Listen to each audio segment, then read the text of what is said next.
세우시고 치료하시며 살리시는 예수님에 대해서 말씀을 나누고자 합니다. 태양은 그야말로 뜨거운 불덩이이기 때문에 직접 가보지는 않았어도 어떤 나무나 돌멩이도 들어가면 다 녹아버리고 쇳덩이도 녹아버리는 불덩어리입니다. 태양 안에 들어가면 모든 것이 불덩어리가 되는 것입니다. 그런데 생명의 예수님 안에 들어가면 모든 존재가 생명덩어리가 되는 것입니다. 성경에 말씀하기를 첫사람 아담은 산령, 생령이 되었다고 했습니다. 그러나 마지막 아담, 예수님은 살려주는 영이 되셨다고 하시므로 예수님께 나아가면 모든 사람이 생명을 얻되 풍성히 얻는 것입니다. 그래서 예수님께서는 이 땅에서 생명이 약해서 허덕이고 비틀거리는 모든 심령을 세우시고 치료하시고 살리시는 것입니다.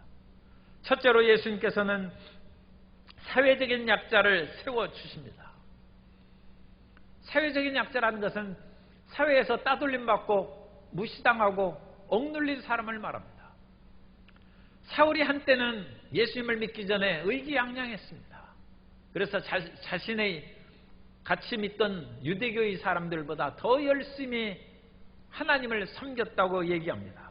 갈라디아서 1장 14절에 보면 내가 내 동족 중 여러 연갑자보다 유대교를 지나치게 믿어 내 조상의 전통에 대하여 더욱 열심히 있었으나 그럼으로써 예수님 믿는 사람들을 다 붙잡아서 나사렛 예수 이단이라고 해서 핍박하고 죽이고 스데반의 순교에 참여하기까지도 한 것입니다. 그 사실을 디모데전서 1장 13절에서 내가 전에는 비방자요 박해자요 폭행자였으나 도리어 긍휼을 입은 것은 내가 믿지 아니할 때 알지 못하고 행하였습니다. 사람들은 믿지 아니할 때 죄를 짓기도 하고 또 다른 여러 상황을 적절하게 알지 못해서 잘못을 범하고 죄를 짓기도 합니다. 그런데 소위 거기에는 이제 딱지가 붙습니다. 전과자라는 것 같은 것이 붙으면 그 뒤에 아무리 그 사람이 개과천선하고 깨끗하고 오히려 다른 사람보다 더 훌륭하게 됐을지라도 사람들이 잘 믿어지지 않습니다. 우리가 예수님을 믿는 것은 말씀과 성령으로 인해서 예수님을 믿은 것인데 사도 바울은 부활하신 예수님을 직접 만나고 믿은 사람입니다.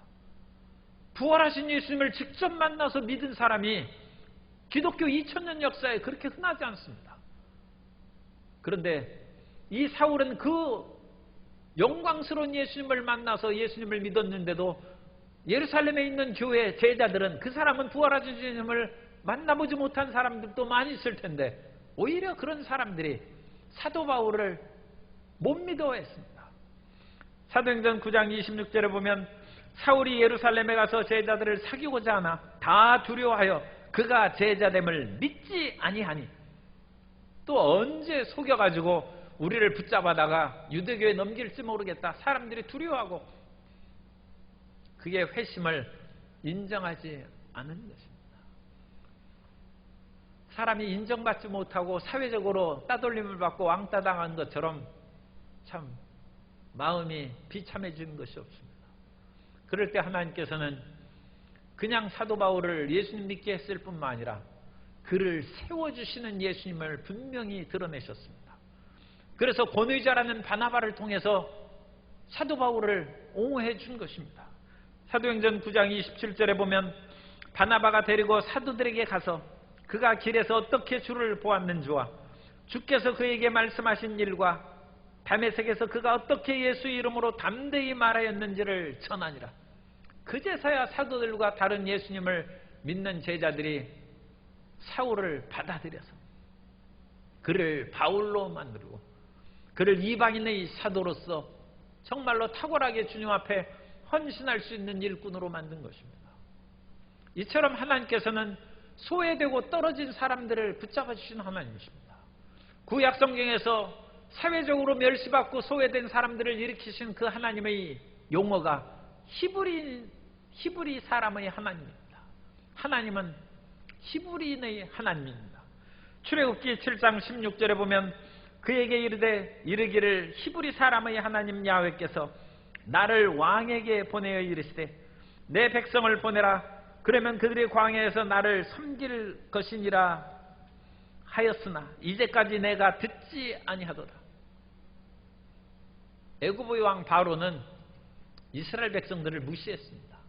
그래서 이스라엘 백성들을 천한 민족으로 생각하고 그들을 노예로 삼아서 비돔과 람셋의 성을 지켜야 하시고, 그들이 불만을 얘기하자 그러면 지도자들이 그것을 좀 수렴해주고 받아줘야 될 거 아닙니까? 그런데 너희가 게으르다. 그러므로 오히려 그들이 벽돌 만들 집을 주지 말라 함으로써 더 악독하게 그를 부려먹었습니다. 그럼 하나님은 누구 편입니까? 권력자 편입니까? 바로의 편입니까? 하나님은 히브리 사람의 하나님이라고 천명하셨습니다. 히브리는 그 당시 그런 사회학적인 용어입니다. 그래서 히브리나 핫비루나 하비루나 아피루라든지 그런 여러 용어들이 나타나는데, 그런 용어들은 사회적으로 천대받고 멸시받고 노예로 일하고 용병으로 자기 군인으로 몸을 판 사람들을 그렇게 부른 용어입니다. 그러나 하나님은 그 사회적으로 멸시받고 천대받는 사람들을 옹호해주는 하나님이 되어서 히브리인의 하나님이 강한 바로의 손에서 그 백성들을 해방하여 자유를 주신 것입니다. 오늘 우리가 사회적으로 멸시받고 천대받을지라도 하나님 앞에 나오면 하나님께서는 우리를 세우시고 인정해 주시는 것입니다. 2000년 전에 예수님께서 이 땅에 오셨을 때도 소외받고 멸시받는 삭개오를 일으켜 세웠습니다. 그 당시는 참 유대인들이 민족주의적인 감정이 있어서 부자인데도 또 유대교의 그 로마의 힘을 등립어서 권세를 가진 자임에도 불구하고 삭개오를 무시했습니다. 그런데 예수님께서는 무시받는 삭개오를 건져주셔서 그를 아브라함의 자손인 것을 증명해 주셨습니다. 누가복음 19장 2절 이하에 보면 삭개오라 이름하는 자가 있으니 세리장이요 또한 부자라. 그가 예수께서 어떤 사람인가 하여 보고자 하되 키가 작고 사람이 많아 할 수 없어 앞으로 달려가서 보기 위하여 돌무화과 나무에 올라가니 이는 예수께서 그리로 지나가시게 되밀어라. 예수께서 그곳에 이르사 쳐다보시고 이르시되 삭개오야 속히 내려오라. 내가 오늘 내 집에 유하여야 하겠다 하시니 그가 급히 내려와 즐거워하며 영접하거늘 무사람이 보고 수군거려 이르되 저가 죄인의 집에 유하러 들어갔도다 하더라. 세리장이면 로마의 배경을 힘입어 권세가 있습니다. 세금을 거두는 장인데 대단한 그 당시 힘이 있습니다. 더군다나 삭개오는 부자입니다. 그런데도 사람이 예수님께서 오신다는 것을 몰려들었는데 길을 안 비켜줘요. 그런데 삭개오는 원래 마음이 착한 사람인 것 같아요. 그러면 자기 밑에 수하 사람들을 동원해서 그것을 몰아내고 그 앞으로 나가면 될 건데 이 사람은 그러지 않고 돌무화과 나무에 올라갔어요. 사람들이 나를 따돌림하고 왕따시켰는데도 불구하고 참 그 당시 세상은 이상하죠. 세리장으로 권세도 있고 돈도 많은데도 따돌렸어요. 그러자 삭개오가 돌무화과 나무에 올라갔는데 예수님께서는 그냥 지나치지 않고 그 나무에 가서 딱 서더니 삭개오를 쳐다보시고 삭개오야 급 내려오라 하면서 삭개오를 부르셔서 오늘 내가 내 집에 유하여야 되겠다. 하나님은 소외당하는 왕따당하는 삭개오와 함께 계셨습니다. 사람들이 그것을 보고 수군거리고 손가락질했습니다. 어찌 예수님께서 저런 죄인의 집에 들어가시는가? 그러나 주님께서는 죄인을 부르러 오셨습니다. 소외된 자를 부르러 오시고 상처받는 사람들을 부르러 오신 줄 믿습니다.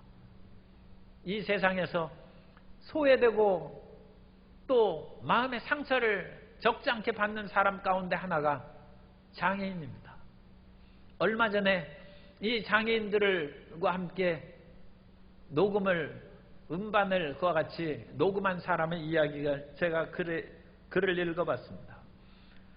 그 싸이의 챔피언이고 이 음악을 제가 잘 못 들어봐서 모르겠는데 어쨌든 싸이의 챔피언 김범수의 보고 싶다, 김종국의 한 남자 이 노래가 있나 봐요.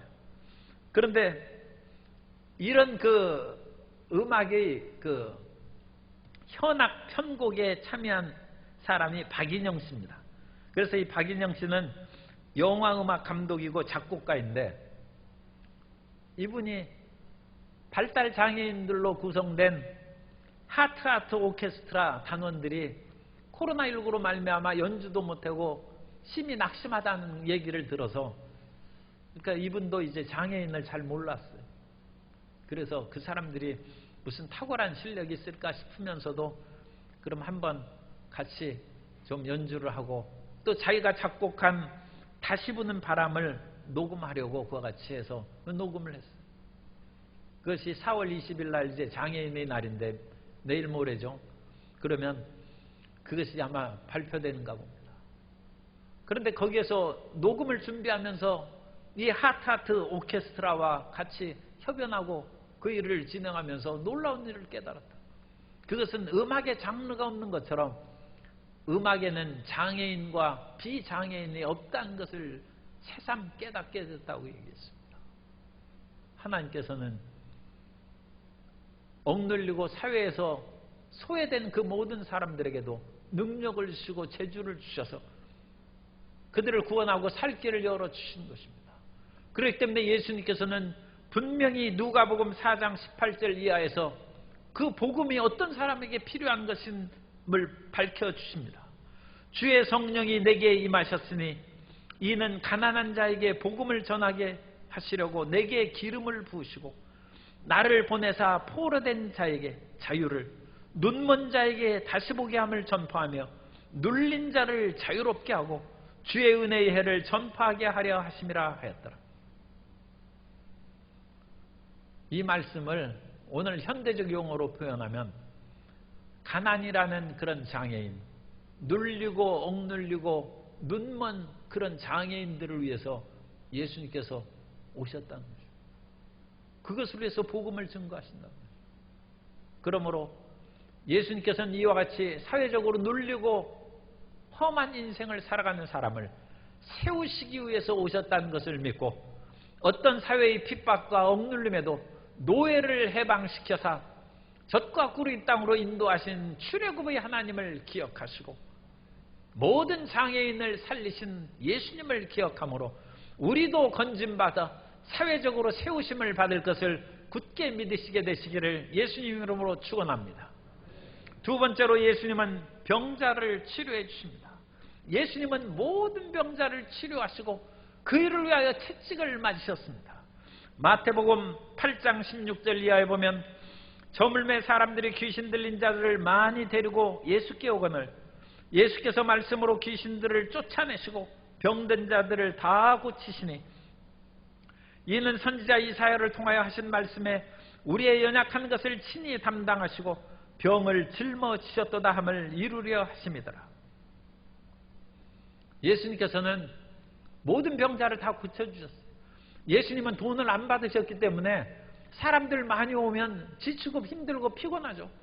사람들은 돈 많이 벌기 위해서 피곤해도 아침부터 저녁까지 고쳐줄 수 있지만 예수님은 돈 안 받으셨기 때문에 완전 봉사.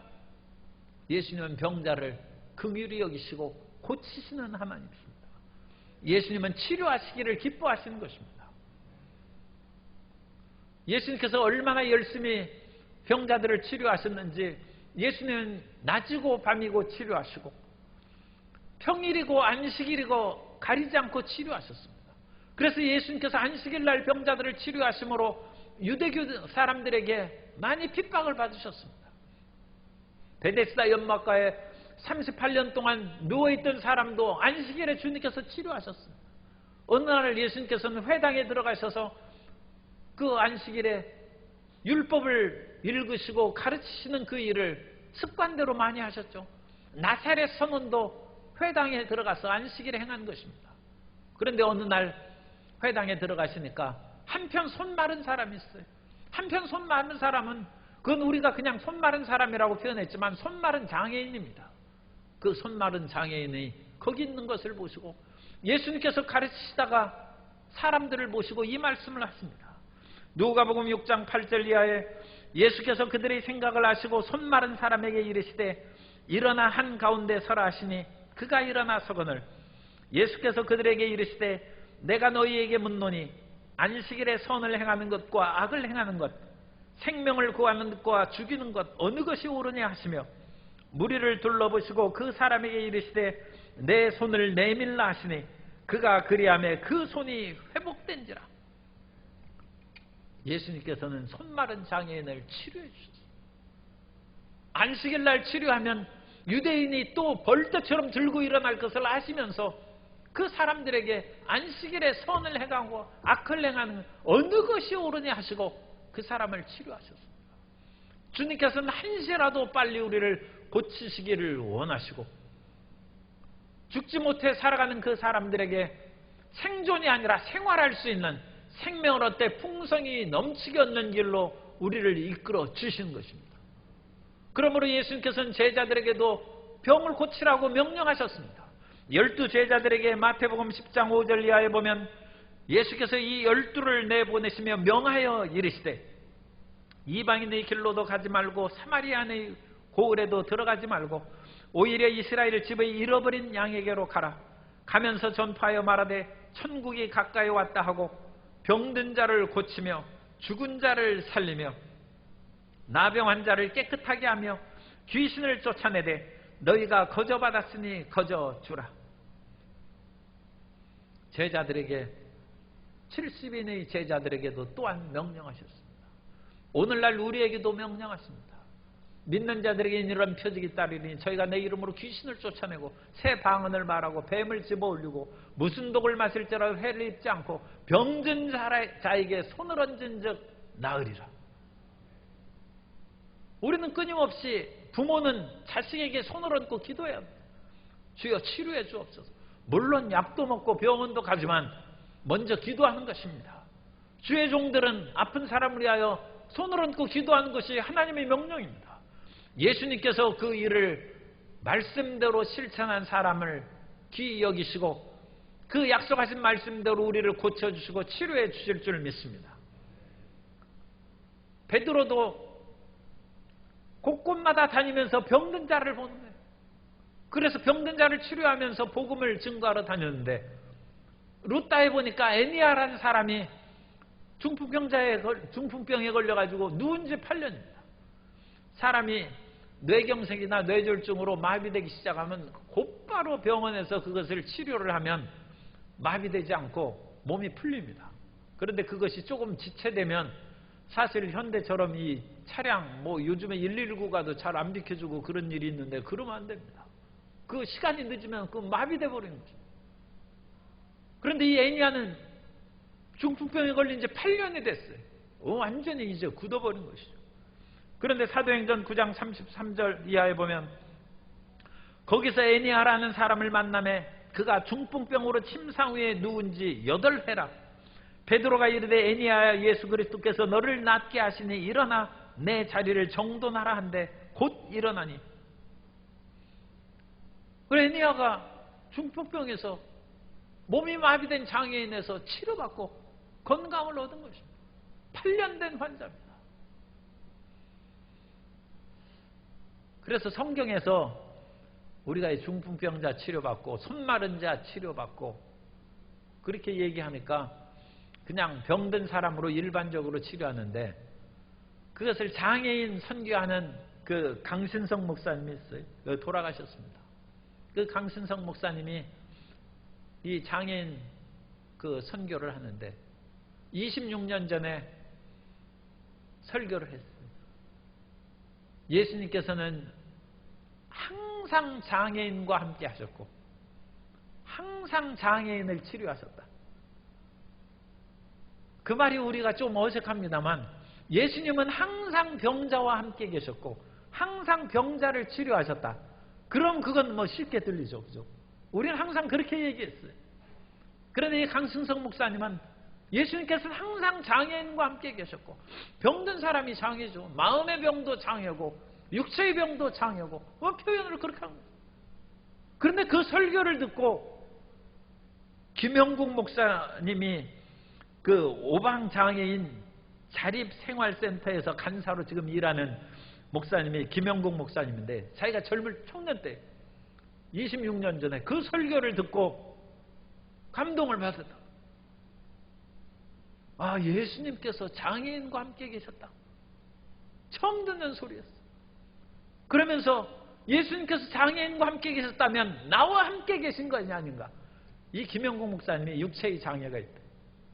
예수님이 나와 함께 계신다는 그 마음의 감격으로 육체의 장애를 가진 것을 평생 처음으로 그때 하나님께 감사기도를 드렸다고 했습니다. 하나님, 제게 육체의 장애를 주셔서 하나님이 함께 계시니 감사합니다.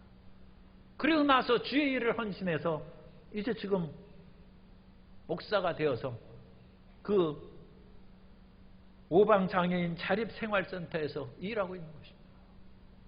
주님께서는 이 고통과 장애에 빠진 사람들을 다 치료하시고 심신의 장애를 다 고쳐주신 줄 믿습니다. 그러므로 오늘도 우리는 이와 같이 끊임없이 병 낫기를 위하여 기도하고 힘써야 됩니다. 야고보서 5장 14절 이하에 말씀합니다. 너희 중에 병든 자가 있느냐? 그는 교회의 장로들을 청할 것이요 그들은 주의 이름으로 기름을 바르며 그를 위하여 기도할지라. 믿음의 기도는 병든 자를 구원하리니 주께서 그를 일으키시리라. 혹시 죄를 범했을지라도 사심을 받으리라. 그러므로 너희 죄를 서로 고백하며 병이 낫기를 위하여 서로 기도하라. 의인의 간구는 역사하는 힘이 큼이니라. 교회의 장로님은, 이 초대교회는 오늘날 목사나 장로님 다 포함되는 용어입니다. 그래서 그 당시 기름 부음 받은 하나님의 종들은 병든 자를 위해서 기도하라. 장로님도 기도하고 또 권사님들도 기도하고 또 하나님, 그것은 물론 오늘날 교회의 그런 교회법에 따라서는 그건 자기 가족들만 그렇게 위해서 기도하고, 오늘날은 이제 목사로 주의 종으로 안수받은 그런 주의 종들이 그 모든 성도님들을 위해서 안수하고 기도하도록, 그것은 현행상의 그런 이제 적용이 달라졌을 뿐입니다. 그러나 모든 하나님의 백성들은 주의 말씀을 믿고 병든 자를 위하여 기도함으로써 주의 치료하시는 은혜를 다 체험받게 되시기를 예수님 이름으로 축원합니다. 세 번째로 예수님은 죽은 자를 살려주십니다. 예수님께서는 이 땅에 오셔서 죽은 사람을 많이 살리셨습니다. 야이로의 딸이 죽었을 때 주님께서 그 야이로의 딸을 살려주셨습니다. 사람들은 예수님께서 이미 죽은 그 딸이 죽었다고 얘기했을 때 잔다고 얘기하자 비웃었습니다. 야고보서 5장 40절 이하에 보면, 마가복음 5장 40절 이하에 보면 그들이 비웃더라. 예수께서 그들을 다 내보내신 후에 아이 부모와 또 자기와 함께한 자들을 데리시고 아이 있는 곳으로 들어가서 그 아이 손을 잡고 이르시되 달리다굼 하시니, 번역하면 곧 내가 내게 말하노니 소녀야 일어나라 하심이라. 소녀가 곧 일어나서 걸으니 나이가 12살이라. 사람들이 곧 크게 놀라거늘 예수께서 이 일을 아무도 알지 못하게 하라고 그들을 많이 경계하시고 이에 소녀에게 먹을 것을 주라 하시니라. 사람들이 죄를 범하여서 육신이 죽고 영이 죽은 사람이 되었습니다. 그러나 예수님께서는 육신의 죽은 야이로의 딸도 살리시고 죄와 허물로 죽은 우리도 살려주셨습니다. 예수님께서 십자가를 지심으로 죄와 허물로 죽은 우리를 살리셨다고 에베소서 2장 4절 이하에서 말씀합니다. 그 은이 풍성하신 하나님이 우리를 사랑하신 그 큰 사랑을 인하여 허물로 죽은 우리를 그리스도와 함께 살리셨고 또 함께 일으키사 그리스도 예수 안에서 함께 하늘에 앉히셨다고 말씀하고 있습니다. 우리는 예수 안에서 허물과 죄로 죽은 우리가 살림을 받은 것입니다. 그러므로 예수님을 믿는 사람은 이미 살아난 체험을 한 것입니다. 우리는 거듭난 것입니다. born again, 다시 태어난 것입니다. 그리고 주님께서는 또한 제자들도 병을 고치고 살리라고 말씀하십니다. 그 말씀대로 실행한 사람이 제자가 베드로입니다. 그래서 베드로가 루다에서 애니아라는 중풍병자를 치료한 그 소식이 알려져서 사람들이 베드로가 루다에 있다는 것을 알았어요. 거기에서 멀리 떨어지지 않는 지중해 남쪽 항구 도시가 요빠입니다. 그래서 요빠에서 사람을 빨리 보내서 베드로를 청했어요. 그래서 베드로가 요빠에 왔습니다. 가보니까 다비다라고 하는 여제자가 돌아가셨어요. 갑자기. 그래서 이 다비다는 그야말로 선행을 하고 구제를 많이 하는 충성스러운 하나님의 일꾼이요, 여제자란 말은 이 신약성경에서 처음 나오는 것입니다. 그러니까 이 보통 열심으로 하나님을 따른 사람이 아니죠. 그런데 다비다라는 것은 히브리어입니다. 그 암사슴이라는 뜻인데 그 신약성경은 헬라어로 쓰여졌죠. 그러니까 다비다를 번역하면 도르가라, 헬라어로 도르가입니다. 도르가는 노루라는 뜻인데 어쨌든 사슴 노루 비슷하니까 같은 단어로 이제 유사하게 번역한 것입니다. 그래서 돌아가셨어요. 그런데 그것을 보고 베드로가 내가 어찌 사람을 살리겠느냐 하고 뒤로 물러가지 않냐고 예수님께서 하신 그대로 한 것입니다. 예수님께서 죽은 야이로의 딸에게 달리다굼 함으로 소녀야 일어나라 한 것처럼 그 말씀을 기억하고 있는 것입니다. 예수님이 하신 것을 기억하고, 또 나사로의 무덤에서 예수님께서 하늘을 우러러 기도하시고 나사로야 나오라 하니까 죽은 나사로가 베옷을 온몸에 칭칭 동이고 나오는지라 나사로가 살아났어요. 베드로가 다비다의 그 죽음 앞에서 어찌할까 하다가 그 예수님이 하신 그 모습이 떠오른 것입니다. 그 모습을 마음에 그려보면서 하나님 앞에 베드로가 무릎을 꿇고 기도합니다. 그리고 나서 달리다굼 한 것처럼 다비다굼, 다비다야 일어나라. 달리다굼은 소녀야 일어나라. 다비다굼은 다비다야 일어나라. 오늘 우리가 기도할 때 마음속에 예수님이 함께 계신 것을 그려보는 것이 중요합니다. 그 마음의 비주얼라이제이션입니다. 마음에 그것을 영상화를 만드는.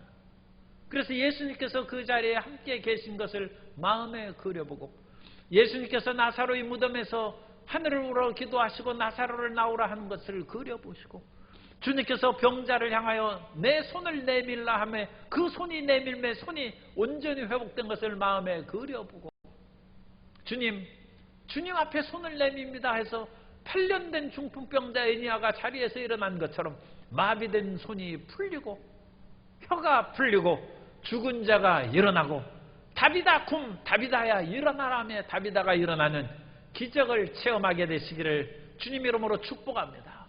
하나님의 말씀대로 행하면 일은 하나님이 행하시는 것입니다. 그런데 우리가 한 가지 여기에서 또 깊이 새겨봐야 될 말씀은, 이 다비다가 어찌나 하나님을 열심히 섬겼는지 도르가라, 선행과 구제하는 일이 심히 많더니, 그리고 모든 과부들이 자기들에게 지어준 옷을 보여주면서 베드로에게 눈물을 흘리면서 살려내라고 그랬어요. 이스라엘 백성들이 역사적으로 구약시대에 자기 자신의 죄를 속죄하는 길은 짐승을 잡아서 피를 흘리는 것입니다. 그러므로 속죄이기를 하려면 반드시 성전에 와서 짐승의 피를 흘려서 제사장이 속죄제를 드려줘야 됩니다. 그런데 솔로몬 성전이 느부갓네살에 의해서 무너졌어요. 성전이 없어졌어요. 그러면 사람이 그 이후에는 죄 안 짓습니까? 죄 짓는데 속죄할 길이 없어요. 그래서 그 당시 제사장들과 하나님의 말씀을 연구하는 랍비들이 이 성전이 없어졌으니 우리가 어찌 속죄이기를 찾을까 하다가 찾아낸 것이 생명과 같은 물질로 나누는 구제와 자선이 일정한 기간 속죄를 대신한다고 했어요. 희생제물을 드리는 대신에 사람이 피와 땀을 흘려서 돈을 벌지 않습니까? 그걸 돈을 다른 사람에게 구제하고 자선한 일은 피와 땀을 나눠주는 거나 마찬가지입니다. 희생제물을 드리는 것과 같다고 했습니다. 구제와 자선은 그만큼 엄청난 그런 힘이 있어요. 그래서 이 도르가가, 이 다비다가 하나님께서 살리신 것을 우리가 깊은 내면을 알 수는 없지만 어쨌든 성경을 통해서 할 수 있는 것은 수많은 죽은 사람들이 있어도 베드로가 왜 다비다한테 와서 살려줍니까? 그런데 성경은 선행과 구제가 심히 많았다고 했어요. 예수님을 안 믿던 그런 사람도 구제와 선행으로 말미암아 그건 인간관계도 작용을 하는 것이죠. 자기 목숨을 구한 얘기가 있어요. 20세기 전반에 우리 일제강점기에 한밭에서 거의 한밭 대전 땅을 몇십 %를 차지하고 있던 그런 부자가 있어요. 원래 공주 사람인데 누가 이름을 제가 얘기하지는 않겠습니다. 그런데 그분이 완전 친일파입니다. 완전 친일파로 못된 짓을 많이 하고 또 그야말로 땅 투기 원조예요. 그래가지고 땅 해가지고 얼마나 그 정보를 일제시대에 그걸 정보를 빼내가지고 LH 사건 그건 유도하네. 경부선 철도가 나가는 그 지역의 땅을 다 사가지고 그야말로 조선 최고의 갑부라고 할 만큼 그같이 돈을 벌었어요. 그런데 그 사람이 6.25 때 붙잡혔습니다. 그래서 악덕 부자로 인해서 사형 총살당하는데 그 사람이 총살 안 당하고 살았어요. 그 사람 돌아가면 그건 1960년입니다. 6.25 전쟁 때 살아남았어요. 붙잡혀까지 갔는데 왜 그랬느냐? 자기 집에서 일하는 마름의 아들을 논두렁에 앉아서 책 읽는 걸 보고 불쌍히 여기서 너 공부하고 싶으냐 해가지고 공부를 시켜줬어요. 그 청년이 나중에 공산당 장교가 됐는데 그 사람이 살려준 것이에요. 완전 친일파에다 온갖 그런 투기를 하고 별로 인정받지 못할 그런 삶을 살았음에도 불구하고 자기가 한 선행으로 말미암아 그 사람이 구제한 것을 인하여 자기 목숨 하나 안 건졌다는 거예요. 오늘 우리가 더 많은 사람을 구제하고 선행함으로 목숨을 살릴 수 있습니다. 생명을 살릴 수 있습니다. 하물며 하나님을 위해서 우리가 구제하고 같은 크리스찬을 위하여 선행을 베푸고 헌신하는 것은 하나님이 귀히 보시는 것입니다. 그래서 우리를 살리시고 구원하시는 역사를 베풀어 주실 줄 믿습니다. 오늘날에도 주님께서는 우리에게 오셔서 다비다를 살리신 것처럼 육신의 죽은 사람을 살리고 마음이 죽은 사람을 살리시고 또 완전히 사회적으로 매장되고 그야말로 총살당할 위험에 처했을지라도 주님께서 우리를 건지실 수 있습니다. 그 건지시는 예수님을 굳게 믿어서 생명을 주관하신 하나님께 모든 것을 맡기고 나의 생명은 하나님께 있은즉 나는 천수를 누리기까지 결코 죽지 않는다는 담대한 믿음을 갖게 되시기를 예수님 이름으로 축원합니다. 예수님께서는 사회적으로 소외되고 멸시되고 왕따당한 사람을 예수님은 세워주십니다. 병들어 고통당하는 그 사람들을 주님께서는 치료해 주십니다. 그리고 죽음의 위기에 처한 사람을 건져주시고 죽은 사람도 살리시는 예수님이십니다. 이 세워주시고 치료하시고 살리시는 예수님의 은혜로 충만히 체험받게 되시기를 예수님 이름으로 축원합니다.